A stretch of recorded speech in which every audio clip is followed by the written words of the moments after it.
Admiral Sarah stood on the bridge of the Terra's Pride, watching the stars through the massive viewing window. Her ship floated in formation with vessels from 12 different alien species. The sight still amazed her, even after 3 years of working together. "Admiral, the fleet is requesting final position checks," said Lieutenant Torres from his station. The young officer's voice carried the same excitement that Sarah felt. Today was special. Today, humanity would officially join the Galactic Assembly as full members. Sarah nodded and activated the communication system. "This is Admiral to all human vessels. Begin final approach to ceremony position. Stay tight, people. The whole galaxy is watching." Through her earpiece, she heard the voices of human captains across the fleet. Captain from the Indomitable, Commander Harrison from the New Dawn, dozens of others. All of them had worked hard to reach this moment. 50 years ago, aliens had found Earth. The discovery had changed everything.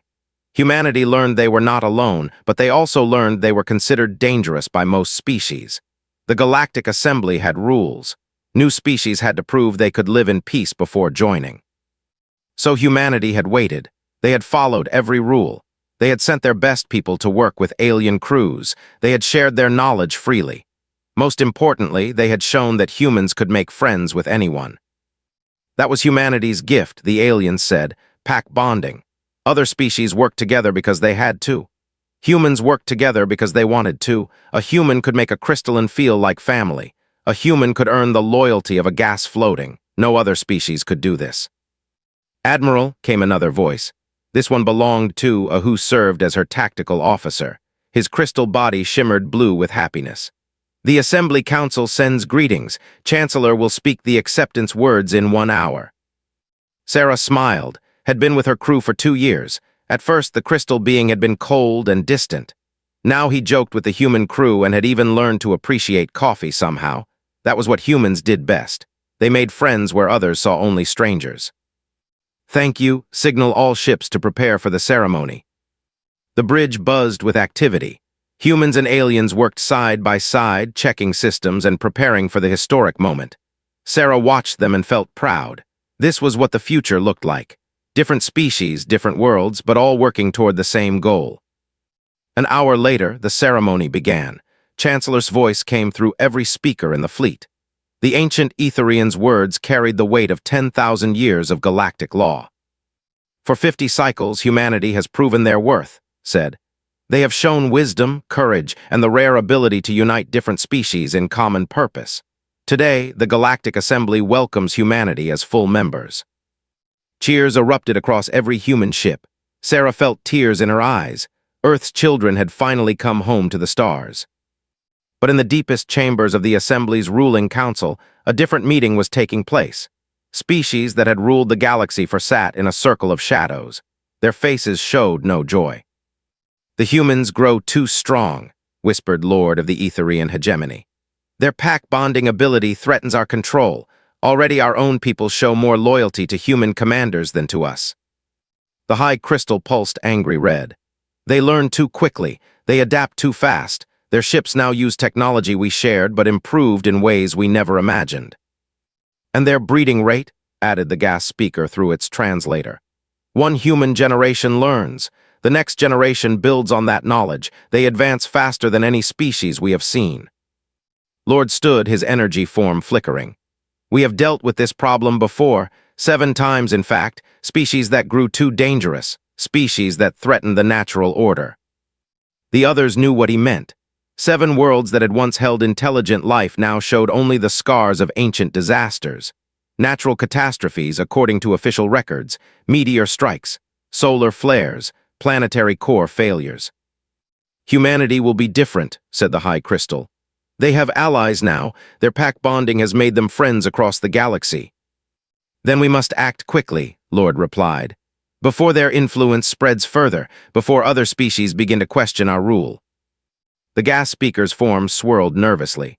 "The human military is spread across 12 systems. Their main fleet trains with our forces. If we move now while they trust us, we can eliminate the threat completely." "It is decided then," Lord said. "Signal all loyal fleet commanders. Operation Cleanse begins in 72 hours. Humanity dies before they can become what we fear they might become." The Shadow Council dispersed, leaving no record of their meeting. Across the galaxy, secret messages began to flow. Ships moved into new positions. Weapons were quietly prepared. Meanwhile, aboard the Terra's Pride, Sarah celebrated with her mixed-species crew. They shared stories, laughter, and hope for the future. Had even managed to get drunk on human alcohol, his crystal body glowing soft rainbow colors as he tried to dance. "Admiral," said Captain over the communication system. His voice came from the indomitable 3 systems away. "I wanted to thank you. My navigator just told me that serving with humans has been the greatest honor of his life." Sarah smiled. "That's what we do best, we make friends." She had no way of knowing that in 72 hours, those same friends would be forced to turn their weapons on every human ship in the galaxy. She could not imagine that the species she trusted completely were already planning humanity's extinction. But deep in the secret vaults of human intelligence, automated systems had been watching, recording, learning. The Shadow Council thought they were invisible, but they had never dealt with human paranoia before. Humanity had survived ice ages, plagues, and world wars by always preparing for the worst. The countdown to betrayal had begun. But unknown to the Assembly, humanity's countdown had started 50 years ago, the moment they first learned they were not alone in a universe full of predators. Captain sat in his command chair aboard the Indomitable, watching the tactical display. 3 days had passed since the ceremony. Now his ship joined a mixed fleet hunting pirates in the Outer Rim. It felt good to work alongside alien allies as equals. "Contact bearing 27 Mark 15, called out his sensor officer, Lieutenant. 3 ships, unknown configuration. "Probably more pirates," said his tactical officer. The gas creature's form swirled inside its containment suit. "My people have been tracking these raiders for weeks." Nodded, "Signal the squadron. We'll take the left flank while they move right. Standard pincer movement." The human destroyer moved into position alongside ships from 4 different species. Felt proud watching them work together. This was what the future looked like. "Sir," Lieutenant said, her voice puzzled. "I'm reading weapons lock from the ships. Must be a sensor error." Frowned, "Run diagnostics on." The first energy beam struck the Indomitable's shields without warning. Red lights flashed across the bridge as the ship shook violently. "Shields down to 60%, shouted. "Sir, they are firing on us." His mind couldn't process what he was seeing. On the tactical display, every alien ship in the fleet had turned their weapons on the human vessels. Green and blue energy beams lanced out, tearing through human shields. "Evasive maneuvers," ordered. "All hands to battle stations." But even as he spoke, something terrible was happening to his own crew. His loyal tactical officer suddenly turned from his station. This gas form had changed color, pulsing with an angry orange light. "What are you?" The alien's mechanical arms, part of his containment suit, grabbed Lieutenant Torres by the throat. Other alien crew members across the bridge were doing the same thing. They moved like robots, their eyes empty. "Override Protocol 77 Alpha activated," said in a flat, emotionless voice. "Eliminate human personnel immediately." Drew his sidearm and shot's containment suit. This gas form dispersed, but other alien crew members kept attacking. Across his bridge, humans were fighting for their lives against friends who had become enemies in seconds. "All human crew, emergency lockdown," shouted into his communicator. "Seal yourselves in, our alien friends have been compromised." On his screen, the same nightmare was playing out across the entire human fleet. The new dawn was breaking apart, its hull split by concentrated alien fire. The Courage had stopped moving, probably boarded by enemy forces. Then's communications officer, one of the few humans left alive on the bridge, managed to get through to other human ships.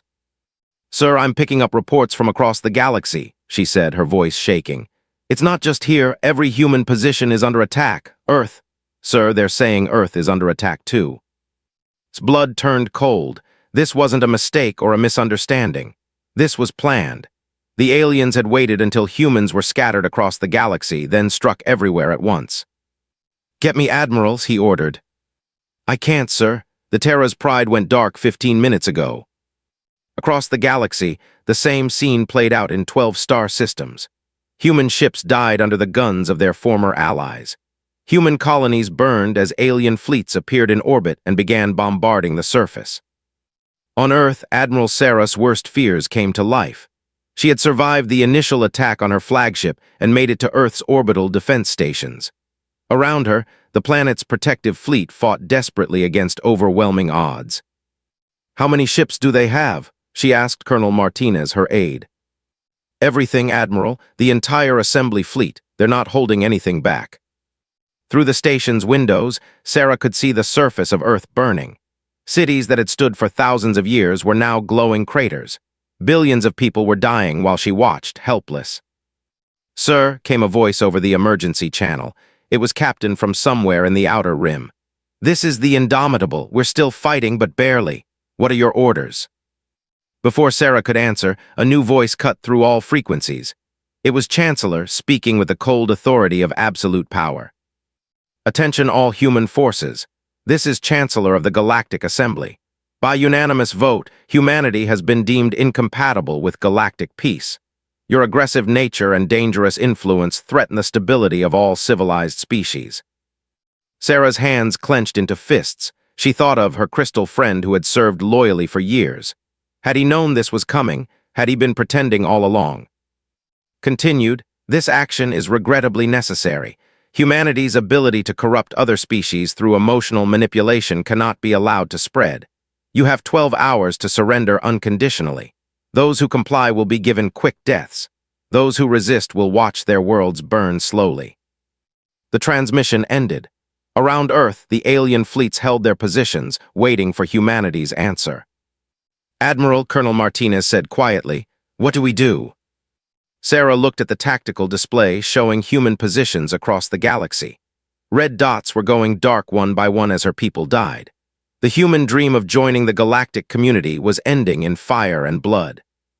But something strange was happening on her computer screen. A new signal was coming through, encoded in a way she recognized from her intelligence training. It was coming from deep space, from coordinates that should have been empty. The message was short and used old Earth military codes that no alien should know. It contained star charts, fleet positions, and a single word that made Sarah's heart race with hope. She turned to Martinez, her face hard with determination. "Get me every surviving human commander, emergency protocols, tell them to head for the coordinates." "What's that, Admiral?" Sarah smiled grimly. "Insurance. Humanity didn't survive ice ages and world wars by trusting that everyone would play fair. We always have a backup plan." Across the galaxy, the few human ships that survived began receiving the same message. They disengaged from hopeless battles and jumped into hyperspace, heading for coordinates that led to empty space. But the space wasn't empty. It never had been. Humanity had been busy during their 50 years of probation, and they had learned the most important lesson of all. When someone shows you who they really are, believe them. The aliens had just shown humanity exactly who they were. Now it was time for humanity to return the favor. Captain's damaged ship limped through hyperspace toward coordinates he had never seen before. The Indomitable had lost half its crew to alien attackers, and the survivors were mostly human. They had been forced to jettison the alien crew members after the override codes turned them into enemies. "Captain, we're approaching the coordinates," reported his navigation officer, "but sensors show empty space." Studied his instruments. The coordinates led to a seemingly dead system with no planets, no stations, nothing that should support life. "Are we sure this is right?" "Yes, sir. The signal is getting stronger as we approach." As they dropped out of hyperspace, saw other human ships arriving from across the galaxy. Dozens of them all showing battle damage.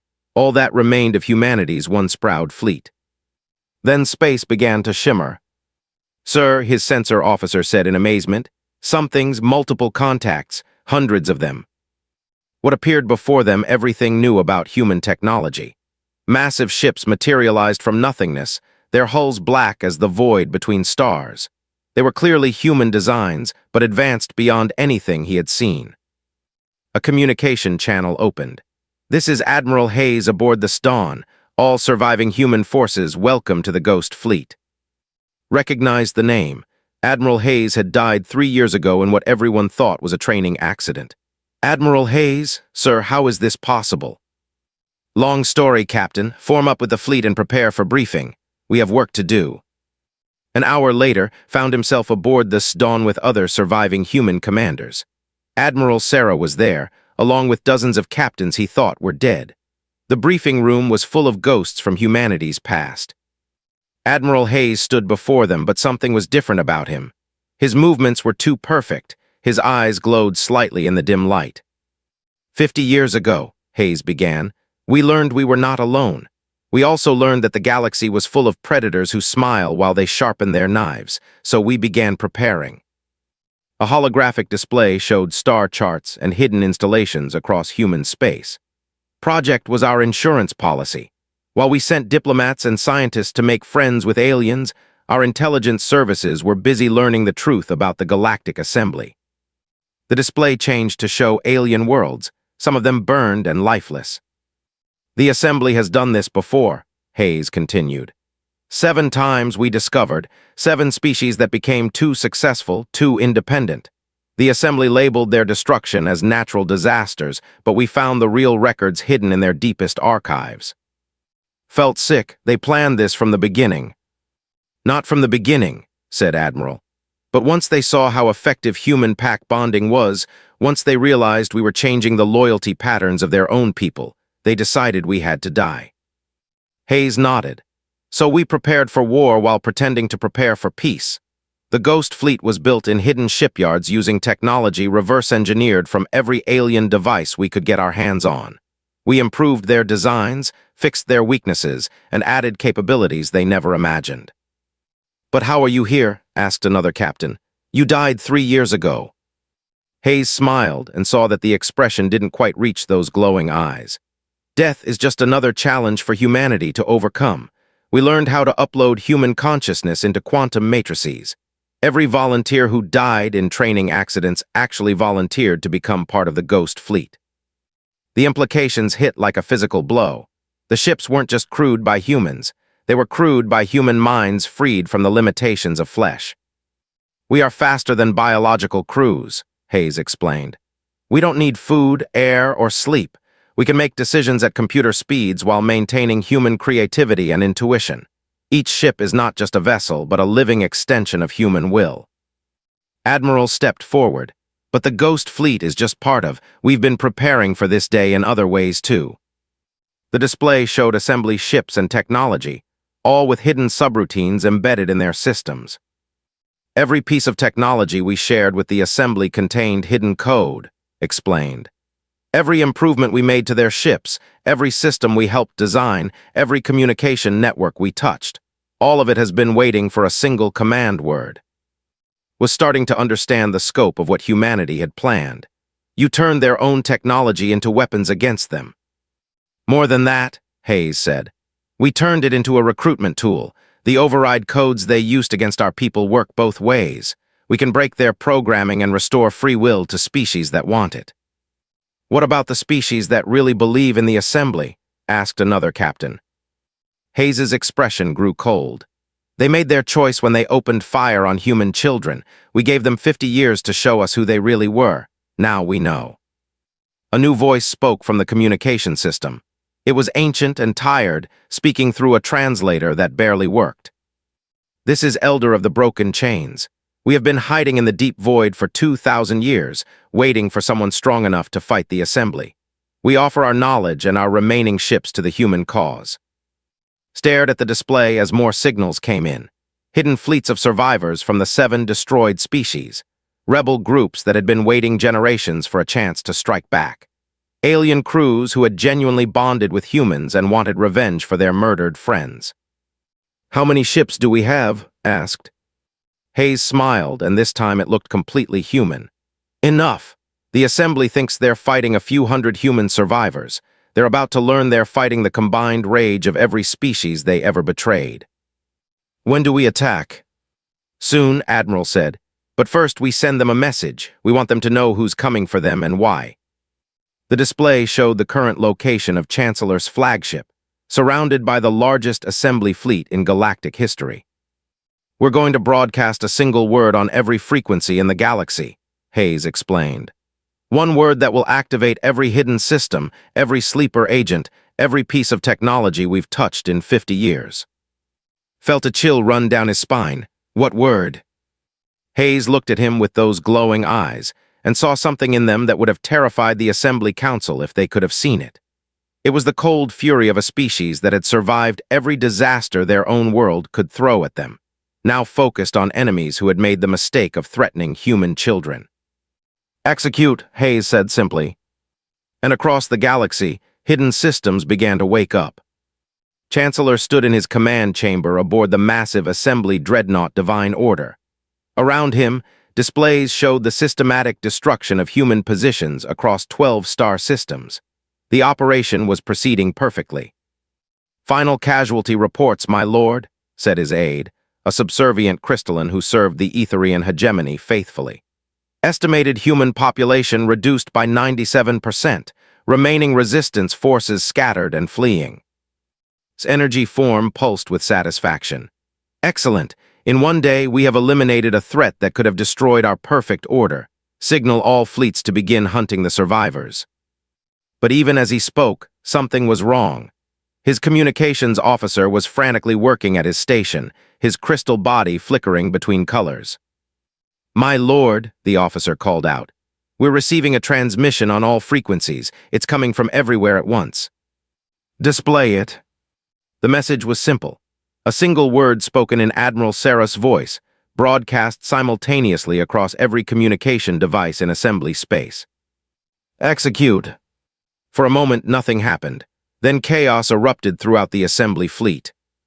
Aboard the cruiser Eternal Wisdom, Captain watched in horror as his ship's navigation system came alive with malicious intelligence.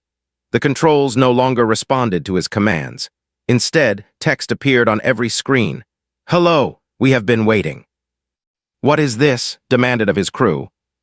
His human tactical officer, who should have been dead after the override codes activated, was somehow still alive and working at his station. The human looked up with a cold smile. This is what happens when you betray people who plan ahead, the human said. Every system you use, every technology you trusted was touched by human hands during our 50 years of cooperation. We made improvements, remember. We were so helpful. The ship's weapon systems turned on their own escorts. Energy beams that should have targeted human survivors instead struck assembly vessels. Across the fleet, the same thing was happening. Ships lost control, their own technology turning against them. But that was only the beginning. Chancellor watched his tactical display in growing panic as new contacts appeared throughout the system. Ships materialized from empty space, their designs unlike anything in assembly databases. Where did they come from? He demanded. His aide could only shake his head. Unknown, my lord. They appear to be human designs, but our intelligence reported all human shipyards destroyed 50 years ago. The newcomers opened fire and learned another lesson about humanity. When humans built ships, they built them to kill efficiently. The assembly had focused on impressive displays of power and beautiful designs. Human ships looked like weapons because that's exactly what they were. All ships return fire, ordered. Some of his vessels responded, but many could not. Their human-modified systems were fighting against them. Worse, began receiving reports that made no sense. Sir, called his communications officer, I'm getting surrender signals from dozens of our ships. They say their alien crews are refusing to fight anymore. Impossible, the loyalty protocols are being, my lord. The same way we overrode the loyalty of alien crews serving with humans. Someone has broken our programming. Understood then. Humanity had done more than prepare ships and weapons. They had prepared their friends. All those aliens who had served alongside humans, who had been forced to turn against their pack-bonded companions, were now free to choose their true loyalty. The divine order shook as human weapons found their mark. Its perfect command center filled with alarms and emergency lights. My lord, his aide said desperately, we're receiving a transmission from the human fleet. Display it. Admiral Sarah appeared on the screen. Behind her could see the bridge of a ship that should not exist, crewed by beings that should have been dead. Chancellor said calmly, I wanted to speak with you before we finish this. You cannot win, replied, trying to maintain his authority. We have ruled this galaxy for 10,000 years. We will not be stopped by one young species. smiled, but it held no warmth. You're right. One young species couldn't stop you, but you're not fighting just one species anymore. The tactical display around changed. New fleets were appearing throughout the galaxy, ships he didn't recognize bearing the markings of species he thought were extinct. The destroyed 3,000 years ago, continued. The eliminated 2,000 years ago. The ethereal wanderers, 7 species you murdered when they became inconvenient. Did you think they had no survivors, no hidden colonies, no children who grew up planning revenge? His energy form flickered with fear. Impossible. We made sure they were completely destroyed. You made sure their home worlds were destroyed, Admiral Hayes's voice added as he appeared beside. But you never found all of them, and humans are very good at finding lost things. The battle around them was turning into a massacre, but not the one had planned. Assembly ships surrendered or died. Alien crews that had genuine loyalty to human commanders were switching sides. Technology that the Assembly had trusted for was revealing its hidden betrayal. This is your final chance, said. Surrender now, face trial for your crimes, and we might allow your species to survive. His rage overcame his fear. Never, we are the rightful rulers of this galaxy. We brought order from chaos. You brought tyranny and called it order, replied. You committed genocide and called it necessity. You destroyed species for the crime of being different from you. Signal all loyal forces, commanded his crew. Full attack on the human ships, show them the true power of the Assembly. But as his remaining vessels moved to attack, something terrible happened. The human ships began to change. Their hulls shifted and flowed like liquid metal. Weapons emerged from spaces that had seemed empty. What had looked like a few hundred vessels suddenly became thousands as hidden systems activated. What are you? Whispered. Admiral Hayes answered, his image flickering as his uploaded consciousness spoke directly through the ship's communication system. We are what you made us. You wanted humanity gone, so we became something beyond your ability to kill. We are the ghosts of your victims, the nightmares of your guilty conscience, the price of your arrogance. The divine order died with its master still aboard, consumed by weapons designed by the minds of every species the Assembly had ever betrayed. Around it, the largest fleet in galactic history crumbled before the fury of those it had tried to destroy. Across the galaxy, similar scenes played out. Assembly strongholds fell as their own technology turned against them.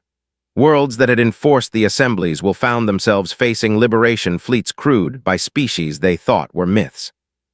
But humanity was not done. Admiral had one more message for any Assembly forces still listening. To all remaining Assembly personnel, her voice echoed across the galaxy. You have 24 hours to surrender unconditionally. After that, we stop being merciful. In the ruins of their perfect order, the surviving Assembly forces began to understand what they had awakened. They had tried to eliminate one troublesome species, and instead had united every victim of their reign into an alliance of vengeance. The galaxy was about to learn what happened when you betrayed humanity. The war lasted exactly 18 days.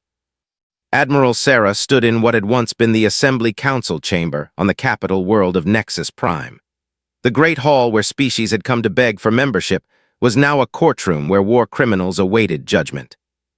Before her sat the surviving leadership of the Galactic Assembly.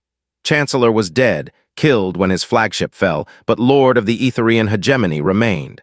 So did High Crystal of the Engas Speaker Morph of the. They had ruled the galaxy for 10,000 years. Now they were prisoners of the species they had tried to exterminate. Do you have anything to say before we pass sentence? Asked. Lord flickered with defiant energy. You cannot judge us. We brought order to chaos. We prevented countless wars. The galaxy was peaceful under our rule. Your peace was built on graves, replied Elder of the Broken Chains. The ancient survivor had lived to see his people's destroyers brought to justice. 7 entire species died for your peace. Billions of innocent lives ended because they threatened your control. Captain, now promoted to Admiral after the war, stepped forward. We found your real archives, all of them. They weren't destroyed by solar flares. You aimed their own sun at their planets. They didn't die from plague. You poisoned their atmosphere. Every single one of your natural disasters was planned genocide. High Crystal pulsed angry red. They were dangerous. They were developing weapons that could threaten the stability of space itself. They were spreading ideas of independence to other species. We did what was necessary. You did what was convenient, Admiral Hayes said, his uploaded consciousness speaking through the room's communication system. You killed them because they were different, because they challenged your authority, because they were becoming more successful than you wanted them to be. The trial had been going on for 3 days. Representatives from dozens of species about assembly crimes. Hidden archives revealed the true scope of the tyranny that had masqueraded as galactic government. But was tired of talking. The evidence was overwhelming. The guilt was clear. Now came the hard part, deciding what to do with the monsters. We could execute you, she said quietly. Your own laws allowed for the destruction of entire species. By your own rules, you deserve to die. Gas speaker Morph's translator buzzed with electronic fear. Please, we surrender, we accept any terms. But we're not you, continued. We don't murder people just because they're inconvenient, so here's what's going to happen. She activated a holographic display showing the galactic map. Large sections were highlighted in red. The outer rim, 20 systems on the edge of known space. You'll be relocated there with basic technology only. No faster-than-light communication. No advanced weapons. You'll have 1 generation to prove you can live without oppressing others. Lord sputtered in outrage. Exile? You would exile us to the wilderness. We are the rightful rulers of this galaxy.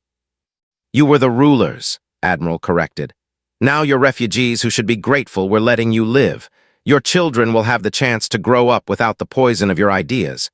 Maybe they'll become something better than what you were. The sentence was final. Within days, ships would carry the remnants of the assembly leadership to the edge of space. They would live or die based on their own actions, not their ability to control others. But the real work was just beginning. In the weeks that followed, representatives from across the galaxy gathered to create something new. The old assembly was dead, but the galaxy still needed government. We can't just go back to the old ways, said Captain Ara, who had served loyally with human forces throughout the war. Her crystal body glowed with determination. The assembly model was flawed from the beginning, too much power in too few hands. The new government would be different. No single species could hold more than 20% of the ruling council. Decisions required consensus from at least 6 different species. Most importantly, every member species had the right to leave at any time. We're calling it the Galactic Federation, explained Admiral to a gathering of planetary representatives. Not assembly, where you come to ask permission. Federation, where you join as equals to work together. But knew the real question everyone was asking. What role would humanity play in this new government? The answer surprised them. We decline permanent leadership positions, announced to the Federation's first council meeting. Humanity will serve as guardians and protectors, but we won't rule. The alien delegates were confused. They had expected the victors to claim the spoils of war. You won the war, said Elder. By right of conquest, the galaxy is yours to command. Shook her head. That's exactly why we can't take power. We learned something important during this war. We learned how easy it is to justify terrible things when you think you know what's best for everyone. Admiral Hayes's image appeared beside her. We became something we never wanted to be. We became killers. Good killers, necessary killers, but killers all the same. That kind of power changes people. We won't let it change us into what we just destroyed. So what will you do? Asked Ara. We'll watch, said simply. We'll protect species that can't protect themselves. We'll stop anyone who tries to recreate the Assembly's tyranny. We'll be the guardians who make sure this never happens again. And if we ask for your help, pressed another delegate. You'll get it, Admiral promised. But you won't get our rule. The galaxy belongs to everyone who lives in it, not just to whoever has the biggest guns. The meeting ended with the signing of the Federation Charter. 57 species joined immediately. Others would follow as word spread that the new government actually kept its promises. Months later, stood on the observation deck of the Terra's Pride, watching ships from dozens of worlds working together to rebuild what the war had destroyed. Human vessels worked alongside crystals, ships, and gas haulers. Former enemies were becoming friends, just as humans had always hoped they could be. Admiral, came a familiar voice. She turned to see her old tactical officer. This crystal body glowed soft blue with happiness. I wanted to thank you. For what? For freeing me, the override protocols. They were installed in all of us from birth. We never had real choice until you broke the programming. Now I can choose who I serve, who I call friend. Smiled, that's what we do best. We give people the freedom to choose. And what do you choose, Admiral? The Federation wants you to be their fleet commander. The position is yours if you want it. Looked out at the stars, at the ships rebuilding the galaxy, at the future humanity had bought with blood and determination. I choose to keep watching, she said finally. Someone has to make sure the monsters stay gone. Behind them, the ghost fleet maintained its silent vigil, crewed by the uploaded minds of humanity's volunteers. They were the galaxy's guardians now, the price of freedom paid in advance. The war was over, the real work of peace had just begun. And in the darkness between stars, humanity waited and watched, ready to pay that price again if anyone was foolish enough to threaten the freedom they had died to protect. The galaxy had learned its lesson. Some species are too dangerous to betray, too stubborn to break, and too loyal to abandon their friends. Humanity was all of those things and more. They were the guardians now, and they would never forget.